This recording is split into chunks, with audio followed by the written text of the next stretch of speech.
শইকীয়া গাৰ্গৰ দীঘলীয়া পোষ্টৰ প্ৰিণ্ট আমি লৈছো প্ৰায় 4 পৃষ্ঠা জোৰা গৰিমা শইকীয়া গাৰ্গে এটা পোষ্ট দিছিলে ফেচবুকত য'ত গৰিমা শইকীয়া গাৰ্গে এটা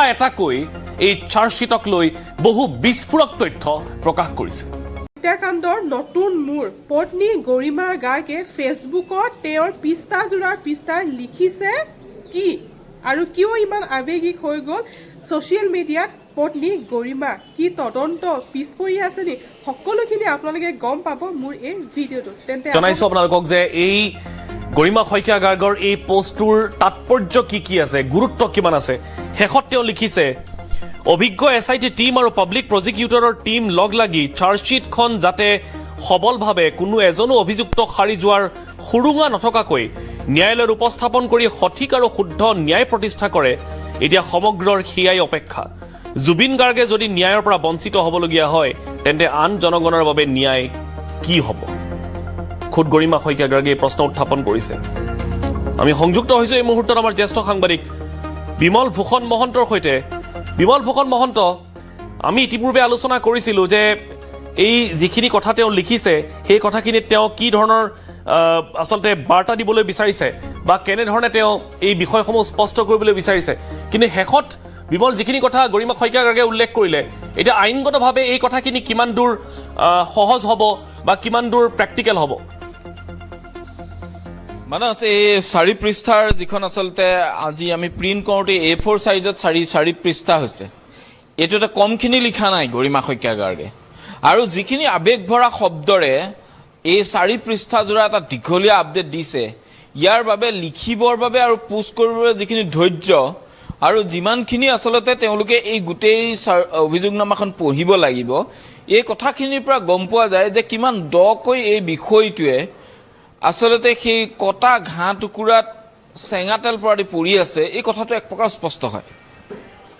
ইয়াৰ লগতে স্পষ্ট হয় যে এই গোটেই বিষয়টোত এটা ন্যায়িক প্ৰক্ৰিয়াৰ মাজত চলি থকা এটা বিষয়ত পোৱা নোপোৱা হেৰুৱাৰ যিখিনি বেদনা, এই বেদনাতকৈ যিখিনি অনাগত সময়ত আহিব লগা আছে তাক কিছু ধূসৰ এটা প্ৰতিচ্ছবিয়ে বেছিকৈ মহিলাগৰাকীক আঘাত কৰা যেন অনুভৱ হৈছে। মহিলাগৰাকীক বা গৰিমা শইকীয়া গাৰ্গক এই যিখিনি কথা তেওঁ লিখিছে, কোনোবাবাৰ কৈছে তেওঁলোক অসুৰ,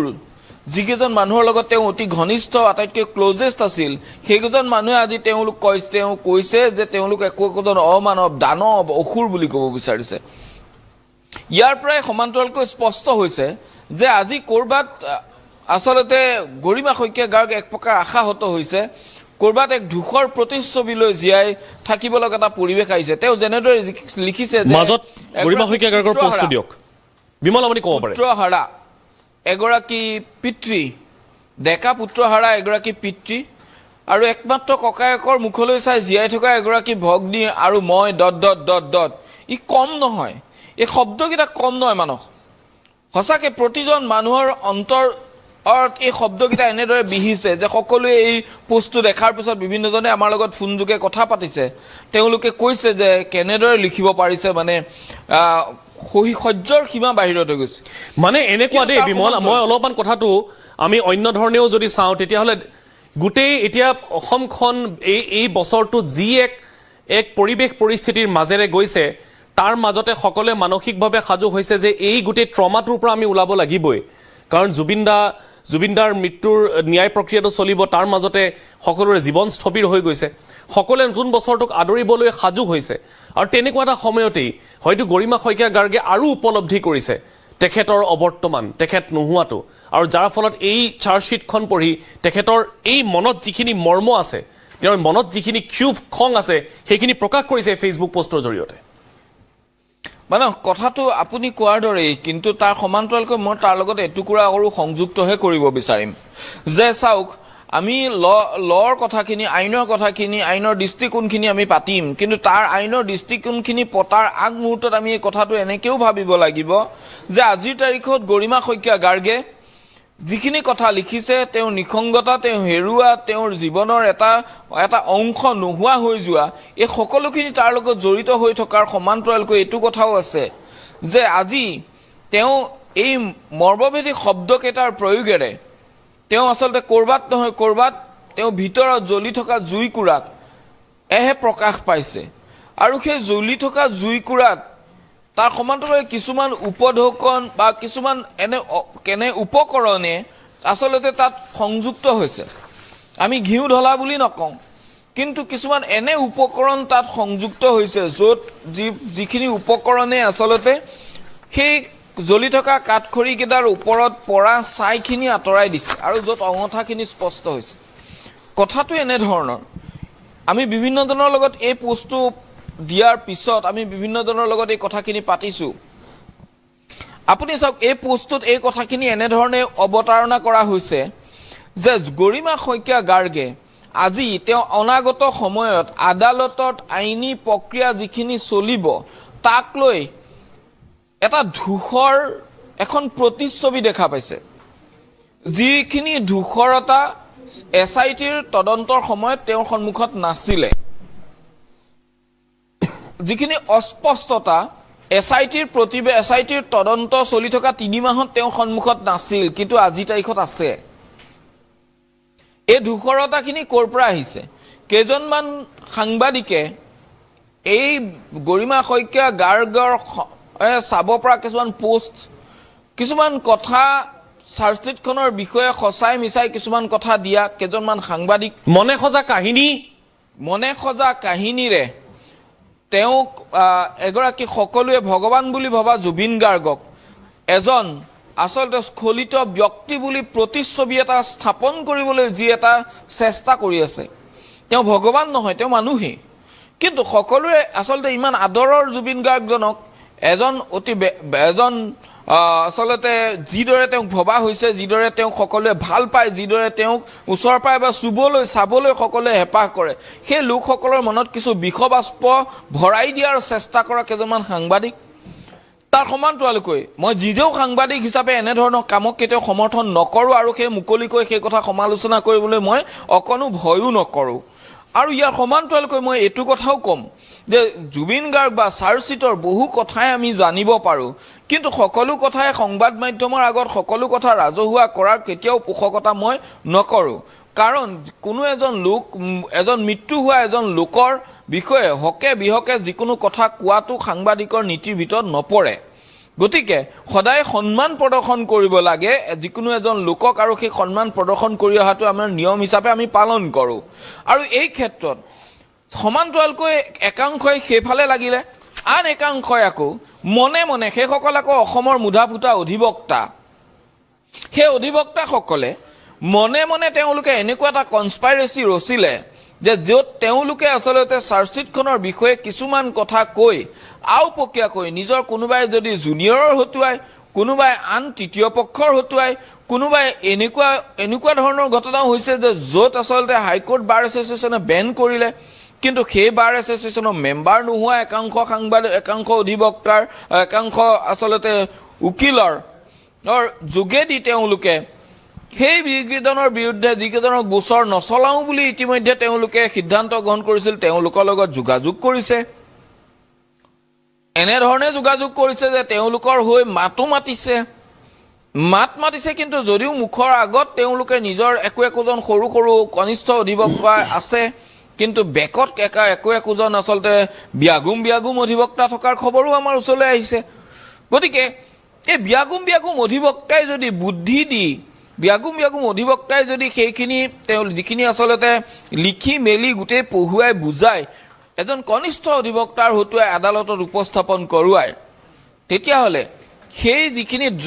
সেই ড্ৰাফটিংখিনিৰ ওচৰত কেতিয়াও একোজন চৰকাৰী অধিবক্তা বা একাংশ চৰকাৰী অধিবক্তাই কেতিয়াও যুঁজিব নোৱাৰিব সেইকাৰণে তেওঁলোকৰ এনেধৰণৰ কিছুমান কাৰসাজি শেহতীয়াকৈ পোহৰলৈ অহাৰ বাবে আজিৰ তাৰিখত এই যিটো মই কৈছোঁ গৰিমা শইকীয়া গাৰ্গৰ সন্মুখত থকা ছবিখন যে ধূসৰ হৈ গৈছে এই ধূসৰ ছবিখন দেখাৰ কাৰণটো এইটো নিশ্চয় আমি ক'ব বিচাৰিছোঁ যিসকল অধিবক্তাই তেওঁলোকে এই কাম নকৰোঁ বুলি তেওঁলোকে ৰিজলিউশ্যন লৈছে তাৰ পিছত এই কাম কিয় কৰিব লগা হ'ল এই কাম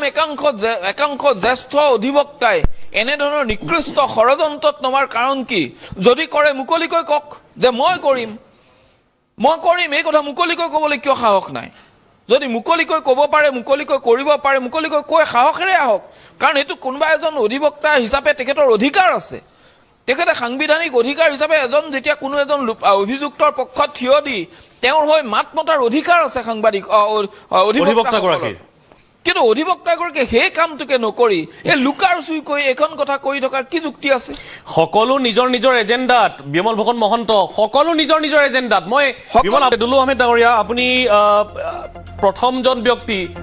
যিয়ে ছিংগাপুৰলৈ গৈ এই বিষয়টোক লৈ এটা গোচৰ দিছিল। আপুনি প্ৰথমজন ব্যক্তি যি গৰিমা শইকীয়া গাৰ্গ ডাঙৰীয়ানীক আপুনি আহ্বান জনাইছিল যে আপোনালোকৰ তৰফৰ পৰা এটা গোচৰ তৰিব লাগে। আৰু এতিয়া আপুনি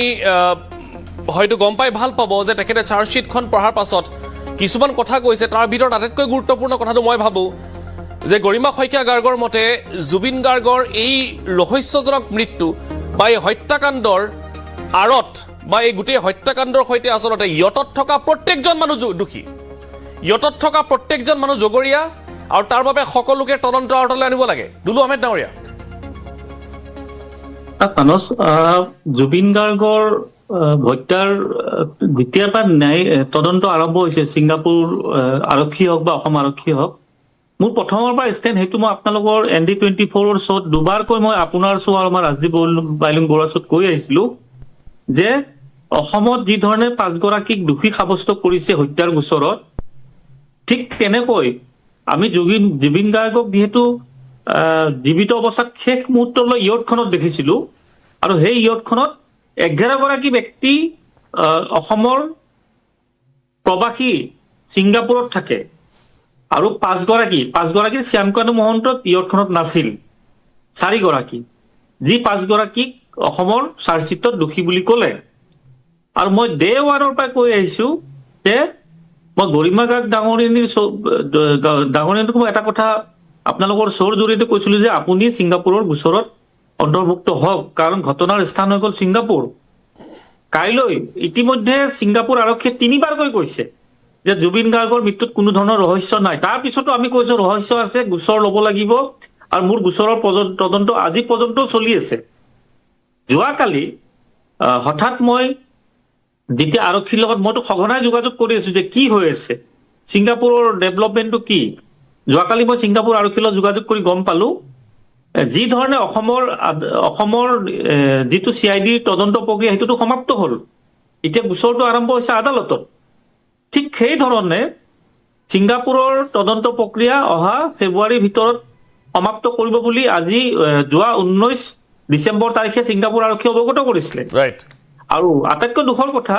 ছিংগাপুৰ আৰক্ষী যেতিয়া অৱগত কৰিছিলে সেই কথা তেখেতসকলে কৈছে যে আমি ভাৰতীয় সংবাদ মাধ্যমৰ জৰিয়তে গম পাইছো। তাৰ মানে অসম চৰকাৰ আৰু অসম CID বিভাগে কোনো ধৰণৰ যোগাযোগ তেখেতসকলৰ লগত কৰা নাই। এইটো মই কোৱা কথা নহয়, আপোনালোকে গুগলত চাৰ্চ কৰিলে পাই যাব যে ছিংগাপুৰ আৰক্ষীয়ে কৈছে যে আমি ভাৰতীয়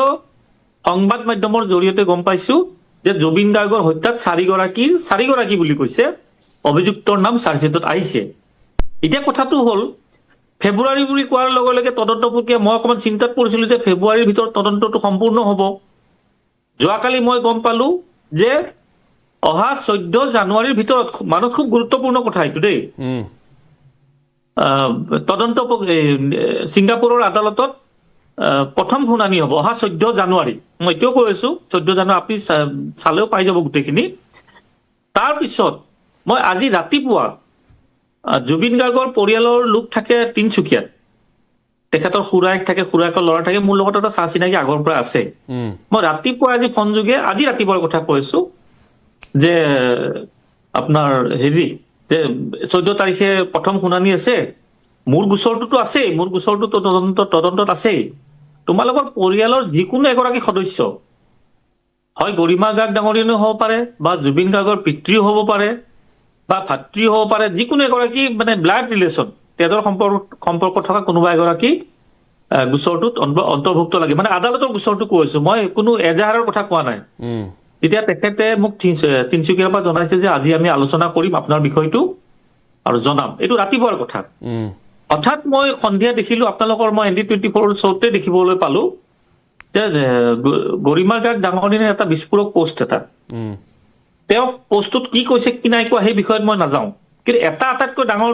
গুৰুত্বপূৰ্ণ কথা কৈছে, যিটো কথা মই আজি ডে ওৱানৰ পৰা সেইটো মই কৈ আছো যে যি ধৰণে অসমৰ 5গৰাকী দোষী সাব্যস্ত হৈছে হত্যাৰ গোচৰত,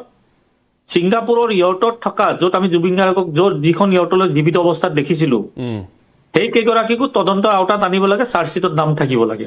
আৰু কঠোৰতকৈ কঠোৰ শাস্তি দিব লাগে। এইটো মই প্ৰথমৰ পৰাই কৈ আছিলো। এতিয়া কথাটো হ'ল আজি মই গৰিমা গাৰ্গ ডাঙৰীয়াৰ পোষ্টটো মই প্ৰায় 2 ঘণ্টামান আগে মই দেখিলো।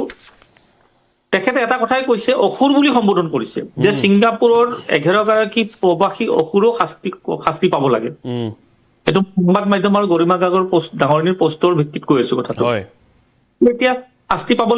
লাগে বুলি কৈ থকাৰ কাৰণে এটা কথা নিশ্চিত হলো যে গৰিমা গাৰ্গ ডাঙৰীয়াই অনুভৱ কৰিছে যে জুবিন গাৰ্গক হত্যা কৰা হৈছিলে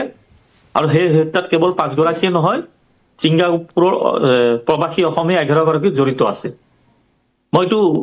তেখেতৰ পোষ্টৰ ভিত্তিৰ ওপৰত কৈ আছো। তেতিয়া মই লগালগ এটা মোৰ ফেচবুক লাইভত মই আহি মোৰ যিখিনি ক'বলগীয়া আছে মই ক'লো। তাৰপিছত আপুনি মোৰ এই শ্ব'টোত সংযোগ মোক কৰিলে বাৰু মই মোৰ ক'বলগীয়াখিনি আকৌ মই ক'ব পাৰিম ভালদৰে। এতিয়া কথাটো হ'ল গৰিমা গাৰ্গ ডাঙৰীয়াই যেতিয়া অনুভৱ কৰিছে যে ছিংগাপুৰত থকা 11গৰাকী অসুৰে কঠোৰতকৈ কঠোৰ শাস্তি পাব লাগে, এই শাস্তিটো কেৱলতো ছ'চিয়েল মিডিয়া বা ফেচবুক বা সংবাদ মাধ্যমত কৈ থাকিলে নহ'ব। ন্যায়িক প্ৰক্ৰিয়া আৰম্ভ হ'ব ছিংগাপুৰত 14 জানুৱাৰীৰ পৰা। মই আকৌ কৈ আছো 14 জানুৱাৰীটো আমাৰ সকলোৰে বাবে, অসমৰ ৰাইজ, জুবিন অনুৰাগী, জুবিন গাৰ্গৰ পৰিয়ালৰ লোক, সংবাদ মাধ্যমৰ লগত জড়িত সকলোৰে এটা দায়িত্ব আছে যে 14 জানুৱাৰীটো এই কাৰণে গুৰুত্বপূৰ্ণ, কিবা কাৰণত যদি 14 জানুৱাৰীত ছিংগাপুৰ আৰক্ষীৰ ৰিপৰ্টৰ ভিতৰত আদালতে যদি কৈ দিব লাগে, তিনিবাৰটো আৰক্ষীয়ে ক'লেই যে জুবিন গাৰ্গৰ মৃত্যুত কোনো ৰহস্য নাই, নো ফাউল প্লে, একেটা কথা, নো ফাউল প্লে বুলি 3বাৰ ক'লে। এবাৰ ক'লে আপোনাৰ 17 অক্টোবৰ যিদিনাখনে মই FIR দিলো তাৰ 2 দিন পিছত, কিন্তু সেই 2 দিন পিছত যেতিয়া ক'লে কোৱাৰ পাছত এটা কথা ক'লে যে তথাপি আমি 3 মাহ সময় লৈছো, শেষ কৰি দিয়া নাছিল। তাৰপিছত তেখেতসকলে ক'লে, প্ৰথমে ক'লে যে যিদিনাখনে জুবিন গাৰ্গৰ মৃত্যু হৈছিলে 19 ছেপ্টেম্বৰ, 20 ছেপ্টেম্বৰৰ পষ্টমৰ্টম ৰিপৰ্টত নো ফাউল প্লে, তেখেতৰ জুবিন গাৰ্গৰ মৃত্যু পানীত ডুব যোৱাৰ ফলত হৈছিলে। আকৌ যোৱা 19 অক্টোবৰত মই যিদিনা 19 ডিচেম্বৰত মই যিদিনা ছিংগাপুৰৰ 15 ডিচেম্বৰত মই যাই চাৰ্জশ্বিটৰ কথাখিনি উল্লেখ কৰিলো যে চাৰ্জশ্বিটত 5গৰাকী দোষী হৈছে, গতিকে আপোনালোকে বিষয়টো গভীৰভাৱে ল'ব লাগে। তেতিয়া ছিংগাপুৰ আৰক্ষীয়ে যোৱা 19 ডিচেম্বৰত আকৌ ক'লে যে জুবিন গাৰ্গৰ মৃত্যুত কোনো ৰহস্য নাই, পানীত ডুবি যোৱাৰ ফলত হৈছে, তথাপি আমি অহা ফেব্ৰুৱাৰীৰ ভিতৰত আদালতত আমাৰ ৰিপৰ্ট দাখিল কৰিম। এইটো 19 ডিচেম্বৰৰ কথা কৈছো। তাৰপিছত হঠাৎ যোৱাকালি গম পালো যে 14 জানুৱাৰীত প্ৰথম শুনানি ছিংগাপুৰৰ কৰোনাৰ আদালতত হ'ব, যিটো কথা মই আপোনালোকৰ 17 অক্টোবৰৰ ৰাজদীপ বাইলিন বৰুৱাৰ শ্ব'টো কৈছিলো আৰু আপোনাৰ শ্ব'ত এটাটো মই কৈছিলো, এইটো কৈছিলো, আপোনালোকৰ ৰেকৰ্ডিঙত পাব তাতে। এতিয়া আজি মই যেতিয়া গৰিমা গাৰ্গ ডাঙৰীয়াৰ মই পোষ্টটো পালো, পাই মোৰ এটা কথা মোৰ মনত ভাল লাগিল যে গৰিমা গাৰ্গ ডাঙৰীয়াই দেৰিকৈ হলেও উপলব্ধি কৰিছে যে ছিংগাপুৰত থকা 11গৰাকী প্ৰবাসী অসমীয়া জুবিন গাৰ্গৰ হত্যাৰ লগত ওতঃপ্ৰোতভাৱে জড়িত আছে। এইটো মই কোৱা কথা নহয়, গৰিমা গাৰ্গ ডাঙৰীয়াই কোৱা কথা। সেইকাৰণে মই অনুৰোধ কৰিছো, মোৰ ফেচবুক লাইভৰ জৰিয়তেও মই ক'লো, আজি ND24ৰ আপোনাৰ শ্ব'ৰ জৰিয়তে মই ক'ব বিচাৰিছো যে মই আগতে কি কৈছিলো যে গৰিমা গাৰ্গ ডাঙৰীয়াই ছিংগাপুৰত যাই গোচৰ কৰক। মই আজি কৈছো যে ছিংগাপুৰত যাই গোচৰ কৰিব নালাগে। আজি ৰাতিপুৱা মই পৰিয়ালৰ লোকৰ মই যি কথা কৈছো গোটেই কথা মই স্পষ্ট কৰি আছো। আজি ৰাতিপুৱা মই তিনচুকীয়াত থকা জুবিন গাৰ্গৰ খুৰায়েকৰ ল'ৰা শংকৰ, মোৰ লগত আগৰবাৰ পৰিচয় আছে, মই কৈছো গৰিমা গাৰ্গ ডাঙৰীক বুজাওক, আপোনালোকে বুজাই অন্তত আদালতৰ ন্যায়িক প্ৰক্ৰিয়াটো যদি চলিব 14 জানুৱাৰীৰ পৰা তাত অন্তৰ্ভুক্ত হ'ব দিয়ক। আৰু তাত অন্তৰ্ভুক্ত হ'ব কাৰণে তাত ছিংগাপুৰত যাব নালাগে। মই ইয়াৰে প্ৰায় ছিংগাপুৰ পুলিচৰ লগত ভিডিঅ' কনফাৰেন্স যোগে মই গৰিমা গাৰ্গৰ মন্তব্যই হওক বা গৰিমা গাৰ্গৰ পৰিয়ালৰ যিকোনো সদস্য, মানে জুবিন গাৰ্গৰ পৰিয়ালৰ সদস্য কৈছো, পিতৃয়ে হওক, ভাতৃয়ে হওক বা খুৰায়েকে হওক, যে এটা কনফাৰেন্স অভিযোগ দিয়াৰ মই এটা ভিডিঅ' কনফাৰেন্স কৰাই দিয়াৰ ব্যৱস্থা কৰিম, যদি মোৰ ওপৰত সেইখিনি বিশ্বাস ৰাখে। আপুনি ব্যৱস্থা কৰি দিব পাৰিব? মই আজি ND24ৰ শ্ব'ৰ জৰিয়তে মই আপোনাক, অসমৰ ৰাইজক, জুবিন গাৰ্গৰ পৰিয়ালৰ প্ৰতিগৰাকী সদস্যক মই মুকলিকৈ কৈছো, কেৱল খালি তেখেতসকলে সন্মতি প্ৰদান কৰক, ছিংগাপুৰত যাব নালাগে। মই জুবিন গাৰ্গৰ ঘৰৰ পৰাই ছিংগাপুৰ আৰক্ষীৰ লগত ভিডিঅ' কনফাৰেন্স কৰাই অহা 14 তাৰিখৰ প্ৰথম গোচৰৰ শুনানিত আদালতত, যিটো কৰোনাৰ আদালতত চলিব, মই ব্যৱস্থা কৰি দিম। আৰু যদি মোৰ ওপৰত বিশ্বাস নাইও তেনেহ'লে তেখেতসকলে কোনোবা অধিবক্তাৰ জৰিয়তে বা কোনোবা পৰামৰ্শদাতাৰ জৰিয়তেও কৰিলে মোৰ ফালৰ পৰা যিখিনি সহায় কৰিব লাগে মই কৰি দিম। কেৱল মই এটাই কথা কৈ আছো, মই মোৰ কথাটো কোৱা নাই। মই গৰিমা গাৰ্গ ডাঙৰীয়াই আজিৰ ফেচবুক পোষ্টৰ ওপৰত ভিত্তি কৰি কৈ আছো যে মোবাইলত বা ফেচবুকত বা সংবাদ মাধ্যমত যি ধৰণে তেখেতে নিজৰ ক্ষোভ প্ৰকাশ কৰি আছে সেই ক্ষোভটো প্ৰকাশ কৰক, মানে ন্যায়ী প্ৰক্ৰিয়াত নিজৰ পৰিয়ালৰ নামটো অন্তৰ্ভুক্ত কৰি তাৰ কাৰণে মই মোৰ যিখিনি কৰিব লাগে মই কৰি দিম। আৰু লগত মই কৈছো এই যুদ্ধখনত মই যি ধৰণে আগবাঢ়ি আছো আপোনালোকে দেখিছেই, মই প্ৰতিটো কথা অসমৰ ৰাইজক জনাই আছো। শেষ মুহূৰ্তলৈ মই কৰি যাম। অহা 5 পৰা 7 তাৰিখৰ ভিতৰত মই ইয়াতে গুৱাহাটী উচ্চ ন্যায়ালয়ত মই আন এক গোচৰ কৰিম যে 11 গৰাকী কিয় দোষী সাব্যস্ত নহ'ব চাৰ্জশ্বিটত। তেখেতসকল দোষী হয় নহয় এইটো আদালতে প্ৰমাণ কৰিব, কিন্তু তদন্ত প্ৰক্ৰিয়াত আৰু চাৰ্জশ্বিটত তেখেতসকলৰ নাম আহিব লাগিব। এইটো মই অহা 5 বা 7 তাৰিখ, কাৰণ উচ্চ ন্যায়ালয় বৰ্তমান বন্ধ হৈ আছে, মই আন এক গোচৰ কৰিম। কাৰণ মই কোনোফালে মই সুৰংগা ৰাখিব বিচৰা নাই। আৰু মই অনুৰোধ কৰিছো আমাৰ অসমৰ যিবোৰ জাতীয় সংগঠন যেনে আছু, যেনে বীৰ লাচিত সেনা, যেনে জাতীয়তাবাদী যুৱ পৰিষদ, ছাত্ৰ পৰিষদ, তেনেকুৱা বিভিন্ন ধৰণৰ জাতীয় সংগঠন আছে, সকলোৱে মোক অকমান সহায় কৰক। এই অভিমন্যু তালুকদাৰ যিগৰাকী ছিংগাপুৰ এছ'চিয়েশ্যনৰ অসম এছ'চিয়েশ্যনৰ প্ৰেচিডেণ্ট বা সাধাৰণ সম্পাদক, তেখেতক অসমত চুচুৰাই অনাৰ ব্যৱস্থা কৰিম। কেৱল খালি মোক জাতীয় সংগঠনবোৰে অলপ সহায় কৰক। ইয়াত মোৰ কোনো স্বাৰ্থ নাই। মোৰ কথা হ'ল যে জুবিন গাৰ্গৰ নিচিনা এগৰাকী কি আছে হত্যা কৰিব লগা? নিশ্চয় একেবাৰে সাধাৰণ ব্যক্তি। গতিকে এই হত্যাটিৰ নাম সাঙুৰ খাই আছে, পৰিয়াল মানুহ ক্ষোভিত হৈ আছে, অসমৰ ৰাইজে কৈ আছে যে হত্যা হৈছে, মুখ্যমন্ত্ৰীয়ে কৈ আছে হত্যা হৈছে। তাৰপিছত যদি আমি আমাৰ ফালৰ পৰা কৰণীয়খিনি কৰিব নোৱাৰো, ইতিহাস সাক্ষী হৈ ৰ'ব 14 জানুৱাৰীৰ পিছত কিন্তু সেই দিনটো ঘূৰি নাহিব। সেইকাৰণে মই আপোনালোকৰ ND24 শ্ব'ৰ জৰিয়তে মই অনুৰোধ কৰিছো গৰিমা গাৰ্গ ডাঙৰীয়ানী আৰু তেখেতৰ পৰিয়ালবৰ্গক যে আপোনালোকে ছিংগাপুৰত যাই কষ্ট কৰিব নালাগে। মই গোটেইখিনি সুবিধা কৰি দিম ছিংগাপুৰ আৰক্ষীৰ লগত ভিডিঅ' কনফাৰেন্স যোগে, যাতে তেখেতসকলে নিজৰ মত প্ৰকাশ কৰি 14 তাৰিখৰ পৰা ছিংগাপুৰত হ'বলগীয়া অভিযোগত তেখেতসকল অন্তৰ্ভুক্ত হওক। নহ'লে এটা কথা কিন্তু ভৱিষ্যতত আহিব পাৰে, মই আজিয়ে কৈ দিওঁ, কিবা কাৰণত বুলি ক'লো মই, যদি ছিংগাপুৰ আদালতে কৈ দিয়ে যে জুবিন গাৰ্গৰ মৃত্যুত কোনো ৰহস্য নাই, সাধাৰণ মৃত্যু, সেই আদেশটোৱে কিন্তু অসমৰ আদালতত বিভিন্ন ধৰণে ক্ষতি কৰিব। 5 গৰাকী দোষী যিগৰাকী গ্ৰেপ্তাৰ হৈ জেলত আছে,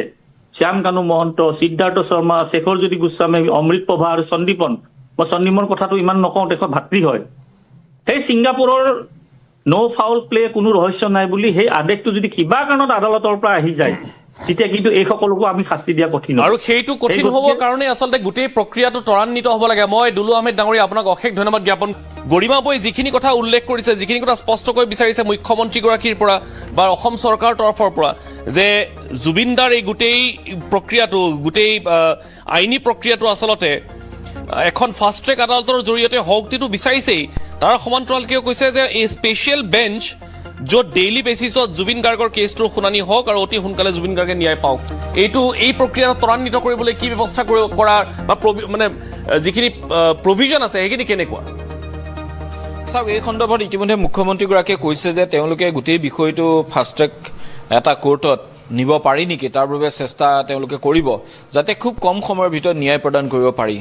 আৰু মুখ্যমন্ত্ৰীগৰাকীয়ে যেনেদৰে কথা কয় আৰু তেনেদৰে কৰি দেখুৱায়, গতিকে জুবিন গাৰ্গৰ বিষয়টোতো এনেদৰে তেখেতে কোনো হিন্দেৰী বা কিছু পিছু হকিব বুলি আমি নাই ভবা। আৰু এতিয়ালৈকে ৰাইজে যেনেধৰণে বিচাৰিছে জুবিন গাৰ্গৰ প্ৰতিটো তদন্তৰ প্ৰক্ৰিয়াত প্ৰতিটো কাম তেনেদৰে কৰি অহা দেখা পোৱা গৈছে। সেয়া আপুনি পোষ্টমৰ্টেমৰ কথা কওক, সেয়া তেখেতক সকলো মৰ্যাদাৰে সসন্মানে বিদায় দিয়াৰ পৰা আৰম্ভ কৰি তেখেতৰ নশ্বৰ দেহ ৰিচিভ কৰাৰ পৰা আজি তাৰিখলৈকে সকলো তেনেদৰে কৰি আছে। আজিও মুখ্যমন্ত্ৰীগৰাকীক এই বিষয়টো কেইগৰাকীমান সাংবাদিকে বৰপেটাত সুধিছিলে যে জুবিন গাৰ্গৰ এই গোটেই গোচৰটো ত্বৰান্বিত কৰাৰ ক্ষেত্ৰত তেখেতে কেনেধৰণে আগবাঢ়িব বা কি কৰিব। তেতিয়া তেখেতে ক'লে যে বিষয়টো গোটেই আদালতৰ মজিয়াত আছে। অৰ্থাৎ ইতিমধ্যে ৰাজ্য চৰকাৰৰ তৰফৰ পৰা গোচৰটো ত্বৰান্বিত কৰিবৰ বাবে তদন্ত প্ৰক্ৰিয়া বা আচলতে আদালতৰ প্ৰক্ৰিয়াটো ত্বৰান্বিত কৰিবৰ বাবে ইতিমধ্যে তেখেতসকলে আবেদন কৰিব পাৰে, তাতকৈ বেলেগ একো কৰিব নোৱাৰে ৰাজ্য চৰকাৰে। গতিকে ৰাজ্য চৰকাৰে হাইকোৰ্টলৈ লিখিব পাৰে যে তেখেতসকলে এই গোচৰটো স্পেচিয়েল কেছ হিচাপে ট্ৰিট কৰি তাক এটা সাধাৰণতে 103 পূৰ্বৰ 302 সেই ধাৰাত যিসমূহ গোচৰ হয় সেইবিলাক ফাষ্ট ট্ৰেকত নাযায় মানস পক্সৰ দৰে যিবিলাক এক্ট থাকে তেনেকুৱা ধৰণৰ কিছু গোচৰ বা খুব ব্ৰুটেল ৰেপ এণ্ড মাৰ্ডাৰ এনেকুৱা ধৰণৰ গোচৰবিলাক ফাষ্ট ট্ৰেকলৈ যায় কিন্তু এনে ধৰণৰ এটা গোচৰ সাধাৰণতে নাযায় কিন্তু মুখ্যমন্ত্ৰীগৰাকীয়ে তথাপিতো কৈছে যে আমি চেষ্টা কৰিম নিব পাৰি নেকি আমি আবেদন কৰিম আৰু হয়তো ইতিমধ্যে আবেদনৰ প্ৰক্ৰিয়াটো অসম চৰকাৰ হৈ আদালতত মহাধিবক্তাই নিশ্চয় এই গোটেই প্ৰক্ৰিয়াটো কৰিব বা ইতিমধ্যে বিশেষ আইনী বিষয়াও আছে আইনী পৰামৰ্শদাতা আছে তেখেতসকলে বিষয়টো নিশ্চয় আগবঢ়াব অসমৰ কেইবাজনো আইনজ্ঞই ইতিমধ্যে ৰাজ্য চৰকাৰ হৈ তেওঁলোকে স্থিতি লৈ আছে পৰামৰ্শ দি আছে গতিকে তেওঁলোকে গোটেই পৰামৰ্শলৈ দিব মুখ্যমন্ত্ৰীয়ে যেটো কৈছে সেই প্ৰক্ৰিয়াটো হ'ব কিন্তু মানস ইয়াৰ সমান্তৰালকৈ গুৰুত্বপূৰ্ণ প্ৰসংগটো এইটোহে যে খাপ হৈ ক'বলৈ কথাবিলাক মন নাযায় মানস কিন্তু কৰবাত নহয় কৰবাত ক'বলগীয়া হয় সেই কথাটোৰ কাৰণেহে কৈছোঁ আচলতে কৈও ভাল নালাগে ক'বলৈ মনো নাযায় কিন্তু নকৈও নোৱাৰি যে সাপ হৈ খুটি বেজ হৈ জৰাৰ যিটো কেৰেক্টাৰ এই কেৰেক্টাৰটো অসমীয়া একাংশ অসমীয়া এৰক এটা নিজৰ স্থিতিত থাকক হয় ফালে থাকক নহয় ফালে থাকক কিন্তু এই সাপ হৈ খুটি বেজ হৈ জৰা কেৰেক্টাৰটো অন্তত জুবিন গাৰ্গৰ লগত তেওঁলোকে এপ্লাই নকৰে কোনেও যাতে নকৰে একাংশৰ তেনে কিছুমান স্বৰূপ দেখা পাইছো আৰু সেইটোত আমি অতিষ্ঠ প্ৰতিজন অসমীয়া অতিষ্ঠ কেজন মানুহকটো ইতিমধ্যে সামাজিকভাৱে একো কৰিব নোৱাৰেও যদি মানসিকভাৱে বহু লোকে ঘৃণাৰ চকুৰে চাবলৈ লৈছে সেই কথা বিভিন্নজনে বিভিন্ন সময়ত কয় শুনো সামাজিক মাধ্যমতো নাম নোকোৱাকৈ লিখা দেখিছোঁ গতিকে এনেধৰণৰ হৈছে গতিকে অন্ততঃ জুবিন গাৰ্গৰ ওচৰতো সকলোকে আমি এইটোৱে আহ্বান জনাম ন্যায়ৰ নিশ্চয় যিখন দুৱাৰ সেই দুৱাৰখন সকলোৰে বাবে খোলা আছে আৰু সকলোৱে সমান ট্ৰিটমেণ্ট পাব সেই দুৱাৰখনৰ দুৱাৰ দলিত কিন্তু সেই দুৱাৰ দলিত পোৱাৰ বাবে এই এনে ধৰণৰ কিছুমান বাইপাছ কেৰেক্টাৰ যাতে নোলায় আৰু এই বাইপাছ কেৰেক্টাৰ ওলাই তাক আচলতে বিঘিনি যাতে নঘটায় সেইটোহে আজিৰ তাৰিখত আটাইতকৈ গুৰুত্বপূৰ্ণ কথা এই মুহূৰ্তত সেইটো আটাইতকৈ গুৰুত্বপূৰ্ণ কিছুমান বাইপাছ কেৰেক্টাৰে মানুহ এনেকুৱা এটা বিধি পথালি কৰি আছে কেনেকৈ নহওক কেনেকৈ দুখীয়া শাস্তি নাপাওক কেনেকৈ শাস্তি লঘু হওক এনেধৰণৰ এটা কনস্পাইৰেচিত আছে চাৰ্জশ্বিটখনত ভুল আছে ভুলটো তেওঁ যদি জুবিন গাৰ্গৰ ন্যায়ে বিচাৰিছে চাৰ্জশ্বিটখনত ভুল দেখিছে এজন অসমীয়া হিচাপেতো নিজেও ক'ব পাৰে যে আৰক্ষীক যে আপোনালোকে এই বিষয়টো এবাৰ আকৌ চাওকচোন যে এইটো ভুল হৈছে সেইখিনি নকৈ তাক আচলতে এনেধৰণে সমালোচনা কৰা হৈছে যেন গোটেই জটকুট ঘাই SITহে হ'ল SITয়ে 3 মাহত যিমানখিনি পাৰিছে সিমানখিনি চেষ্টা কৰিছে আৰু আমিও কওঁ যে SITয়ে যিখন কৰিছে সিমানখিনি সাধাৰণতে অসম পুলিচে আগতে কৰা ৰেকৰ্ডে নাই নিশ্চয় গতিকে বিমল এতিয়া স্বাভাৱিকতে গুৰুত্বপূৰ্ণ হ'ব আপুনি যিটো কথা কৈছে যে বাইপাছ কেৰেক্টাৰ হওক বা কোনোবাই বিধি পথালি দিবলৈ চেষ্টা কৰিছে নেকি এই চৰিত্ৰসমূহকো কিন্তু আচলতে এই মুহূৰ্তত চিনাক্ত কৰিব লাগে বিমলক মই ধন্যবাদ জ্ঞাপন কৰিছোঁ ডাঙৰ কথা এইটোৱেই যে জুবিন গাৰ্গৰ ৰহস্যজনক মৃত্যু বা জুবিন গাৰ্গৰ হত্যাক লৈ ৰহস্যৰ কিন্তু উৰ পৰাই নাই আজি গৰিমা শইকীয়া গাৰ্গে গৰিমা বৈ যিখিনি কথা উল্লেখ কৰিছে সেইখিনি মনত ৰাখি এই তদন্ত প্ৰক্ৰিয়াটোত আৰু যদি নতুনত্ব বা সংযোজন কিবা ঘটাব লাগে তেতিয়াহ'লে সেইখিনি ঘটোৱাৰ ব্যৱস্থা কৰক ৰাজ্য চৰকাৰে SITয়ে মুখ্যমন্ত্ৰীগৰাকীয়ে শেষত এটা কথা মই আকৌ ক'বলৈ বিচাৰিছোঁ এটা বাক্য গৰিমা শইকীয়া গাৰ্গে উল্লেখ কৰিছিল প্ৰথমে জুবিনৰ থকাৰ ব্যৱস্থা কৰা হৈছিল জনৈক অনুজ বৰুৱাৰ সৈতে এটা কোঠাত পিছত ছিংগাপুৰ পোৱাৰ পাছত শ্যামকানু মহন্তই সিদ্ধাৰ্থ শৰ্মাৰ সৈতে মিলি বেলেগ ব্যৱস্থা কৰে এতিয়া অনুজ বৰুৱাকো আমি যিমানখিনি কথা গম পাওঁ অনুজ বৰুৱা হৈছে সেইগৰাকী ব্যক্তি যিগৰাকীয়ে প্ৰথমবাৰৰ বাবে জুবিন গাৰ্গৰ স্কুবা ডাইভিঙত মৃত্যু হোৱা বুলি মন্তব্য কৰিছিল এক দ্বিতীয়তে অনুজ বৰুৱা সেইগৰাকী ব্যক্তি যিগৰাকীয়ে মই জনামতে শ্যামকানু মহন্তৰ ইভেণ্টখিনিৰ PR-খিনি তেওঁ চাই আছিলে তেওঁ এই গোটেই ঘটনাৰ সৈতে সংযুক্ত নহ'বও পাৰে এই তাত কোনো ধৰণৰ দ্বিধাগ্ৰস্ততা নাই কিন্তু কিবা কাৰণে তেখেতকো যদি এই গোটেই বিষয়টো সন্দৰ্ভত কিবা সোধা পোছা কৰে তেতিয়াহ'লে তেখেতেও হয়তো কিবা নতুন ইনফৰমেশ্যন দিব পাৰে এইখিনি উনুকিয়াই দিলোঁ গৰিমা শইকীয়া গাৰ্গে আজি তেখেতৰ নামটো উল্লেখ কৰাৰ বাবে আগন্তুক সময় নিশ্চয়কৈ লক্ষণীয় হ'ব এই গোটেই কথাখিনিৰ ক'ত গৈ পৰিবগৈ ৰাজ্য চৰকাৰে কি ব্যৱস্থা গ্ৰহণ কৰে আৰু আটাইতকৈ ডাঙৰ কথা 14 জানুৱাৰীত যি প্ৰথমটো শুনানি হ'বলগীয়া আছে সেই শুনানি কেনেধৰণে আগবাঢ়ে তেতিয়ালৈকে কিন্তু আমাৰ সকলোৰে চকু এই গোটেই তদন্ত প্ৰক্ৰিয়াত থাকিব